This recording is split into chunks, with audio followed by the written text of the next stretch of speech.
ang pasalubong galing Pinas. Ayan, may isang ball na naman. Iwan kung ano laman, bomb siguro. Ayan. Tingnan natin kung ano ang laman. Wow! Tuyo na palit. Ayan. Oh. Tuyo siya. Ang daming tuyo. Yun. Ang dami. Daming balot. Oh. Kasi yung anak ko, busy siya. 30 bit. Daming balot para hindi mangamoy. Oo, hindi mga mo. Kaya di nila. Ayan, another balot. Oh. Yan ang laman. Palit na tuyo. Sap-sap pala. Ano?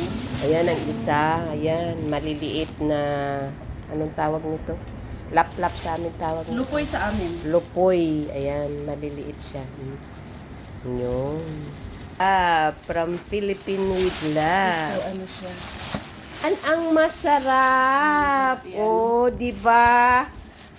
Masarap yan sa mga ginataang langka o ginatalaing. Wow. Ayan, oh. Tingnan nyo, guys. Oh, sarap. Ayan, tingnan pa natin ang natitirang laman ng box na yan. Ano lang. Ay, yung ano po pala. Naamoy Oh, na. papaya. May papaya pa talaga. Ayun. May cotton buds. Ano yun? May baby face pa daw yun. Ano to?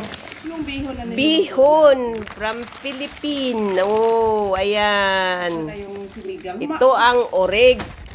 Tapos, sinigang dito eh. maraming sinigang mix. 350 Oh. ringgit yata. Yan, Yung maliit, 350 Oh, sa mahal ka na. Pagkabayan. Mahal na kasi yan dito. Tapos samantalang sa atin 7 ano Ayun, ang dami niyang binili ng mga ano. For sale! Siyaro, isang... Ayan pa, marami pa Ay, yung nakabalot. tabliya. Yan, unboxing yan. Oh, may mga tabliya pa. Oh. Tabliya galing sa... Saan lugar nga yan, Day? Sa ano, General Santos. General Santos, Davao. Tableya, yan. Ang dami, oh. Ganun Ayun pa, may maliit pa. Yung lye water mo.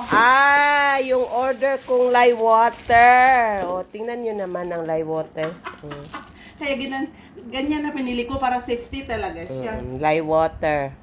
Nagpabili ako ng lye water. Makakain na kami ng ano, kutsinta. Ayun pa. Buksan mo nga na. Naka-red color yan na Valentine's Day. Malapit na Valentine's Day. Tingnan natin ang mahiwagang pulang basket. Kung ano ang laman yan. Ayun, mais pala to.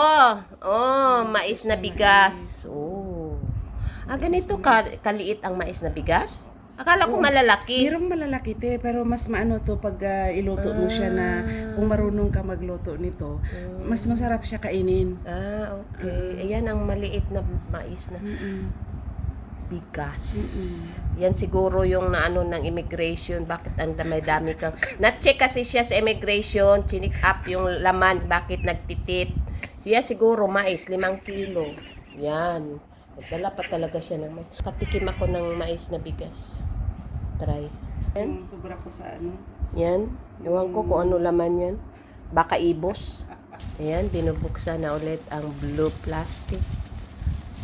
Tignan natin kung ano ang laman. Oh, pang riban. Gamot. For riban. Milk rebonding. Ayan, Ginagamit doon lagi kung sa sino Pilipinas. magpapariban, mura lang. Dito kayo punta. Mura lang ang riban. Ayan ang laman ng isang box na malaki na chinik up sa immigration sa KLIA. Ayan mga lalabs. Tingnan nyo naman ang dala niya, ang dami. Kaya nagtataka siguro baka nagninegosyo to. Daming laman. Okay, bye! Enjoy watching and thank you!